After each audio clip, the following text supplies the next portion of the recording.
Welcome to Clear Selection. Clear Selection के YouTube channel पे आपका स्वागत है। Current affairs with explanation series में आज हम लोग 22 अप्रैल 2024 के करंट अफेयर्स को देखेंगे। सभी परीक्षाओं के लिए यह महत्वपूर्ण है और अगर यह सीरीज आपके लिए लाभदायक सिद्ध हो रहा है तो लाइक करके मोटिवेशन बढ़ाइएगा। चैनल पे पहली बार आया है तो सब्सक्राइब करके बेल आइकन प्रेस कर दीजिएगा ताकि इस प्रकार के वीडियो सीरीज आपको सबसे पहले मिले और आपकी सिलेक्शन में मेरा थोड़ा बहुत योगदान रहे। तो शुरू करते हैं हम लोग फटाफट 22 अप्रैल 2024 के महत्वपूर्ण करंट अफेयर्स को। पहला है, भारत ने हाल ही में नई दिल्ली में एक बड़ा अनुसंधान केंद्र संचालित करने के लिए किस देश के साथ समझौते पर हस्ताक्षर किया है? तो ये रूस रसिया के साथ किया गया है। क्या मुद्दा है? तो कहता है इस रूस में हायर स्कूल ऑफ इकोनॉमिक्स और दिल्ली विश्वविद्यालय ने एक संयुक्त अनुसंधान केंद्र की स्थापना के लिए रणनीतिक सहयोग समझौते पर हस्ताक्षर किया है। नई दिल्ली ने भारत रूसी शिक्षा शिखर सम्मेलन की मेजबानी की, जो द्विपक्षीय संबंधों में एक ऐतिहासिक कार्यक्रम है जिसमें विभिन्न क्षेत्रों से 60 रूसी विश्वविद्यालयों ने भाग लिया। शिखर सम्मेलन का उद्देश्य भारत और रूस के बीच शैक्षिक संबंधों को बढ़ाना और सहयोग को बढ़ावा देना है, जो उनकी साझेदारी में एक महत्वपूर्ण मील का पत्थर है। तो ऑब्वियसली जो ये अनुसंधान किस पर है? एजुकेशन सेक्टर के लिए है। तो आशा करते हैं कि इस अनुसंधान के बाद अनुसंधान केंद्र में जो है रसिया और भारत मिलकर के कुछ नए पहलुओं को उजागर करेगा, जो हमारे भविष्य के लिए काफी लाभदायक सिद्ध होने वाला है। अगला है, हाल ही में किस देश ने पियोलॉजी 1-2 विमान भेदी परीक्षण का विमान मिसाइल का परीक्षण किया? तो यह है उत्तर कोरिया ने। उत्तर कोरिया ने 20 अप्रैल को क्या किया कि कोरिया के पश्चिमी सागर में पियोलॉजी 1-2 एंटी एयरक्राफ्ट और हवालसल 1 रा 3 सुपर बड़ी रणनीतिक क्रूज मिसाइलों के परीक्षण की घोषणा की है। तो थोड़ा अनवांटेड सा नाम है, तो पियोलॉजी लज्जा से याद रखिए और हवाला से हवासल याद रखिए। और इन दोनों का जो है परीक्षण किया गया। ये दोनों जो है परमाणु हथियार ले जाने में सक्षम है। हवासल 1 रात्रि की शक्ति का परीक्षण किया गया। तो सिंपली ये सीधा सीधा सवाल पूछा जाता है और अक्सर ये एग्जाम में देखा गया है, इसलिए इस पॉइंट को कवर किया गया। अगला है, हाल ही में खबरों में रहा कैपरी शहर किस देश में स्थित हो? कैपरी इटली में है। क्यों रहा ये? तो आप देखते हैं बड़ा खूबसूरत सा पिक्चर आपको इस शहर का दिख रहा है। इटली के विदेश मंत्री जो है एंटोनियो ताजानी ने नेतृत्व में G7 विदेश मंत्री का शिखर सम्मेलन जो है 17 से 19 अप्रैल तक कैपरी इटली में हुआ, इसीलिए कैपरी जो है चर्चा में आ गया। इजराइल पर ईरान के हमले और गाजा और यूक्रेन में चल रहे संघर्षों के बीच उन्होंने ईरान के कार्यों की निंदा करते हुए और प्रतिबंधों का वादा करते हुए 3 विज्ञप्ति जारी की। मंत्रियों ने तनाव कम करने का आग्रह किया और आगे के संघर्ष को रोकने के लिए ईरान और इजराइल से आह्वान किया।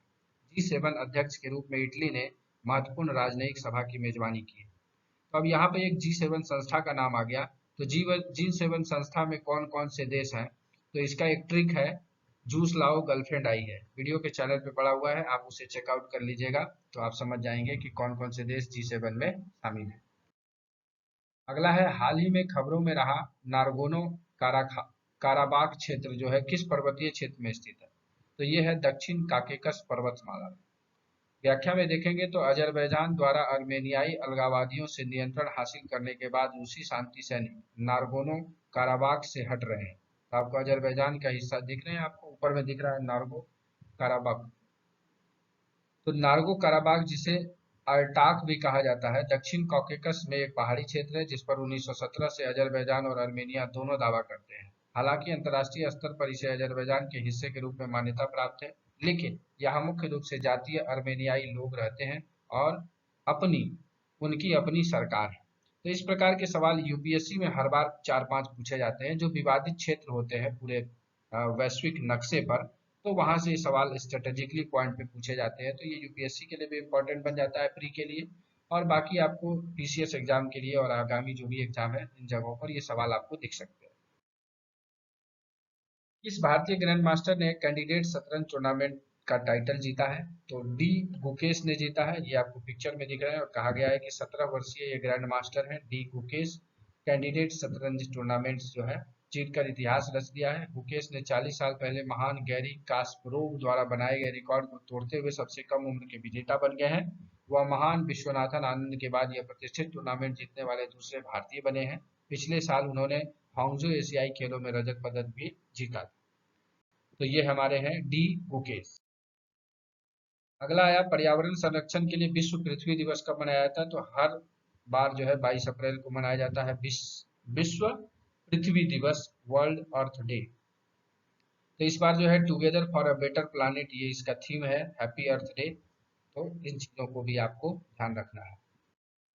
अगला है भारतीय मिल्क ब्रांड नंदनी जो है आगामी टी20 क्रिकेट विश्व कप में किन दो टीमों का स्पॉन्सर बना है, तो ये स्कॉटलैंड और आयरलैंड को स्पॉन्सर कर रही है। तो आप समझ सकते हैं भारतीय कंपनी विदेशी जो है टीम को स्पॉन्सर कर रही है, इसका मतलब कि भारत का जो अर्थशास्त्र है वो कितना ऊपर जा रहा है। तो आप देखिए ये है नंदनी ब्रांड, आपको दिख रहा होगा। टी20 क्रिकेट विश्व कप में स्कॉटलैंड और नायरलैंड की नेशनल क्रिकेट टीम का स्पॉन्सर घोषित किया गया है। Karnataka milk federation Nandini brand ने डेयरी प्रोडक्ट्स के लिए प्रसिद्ध है।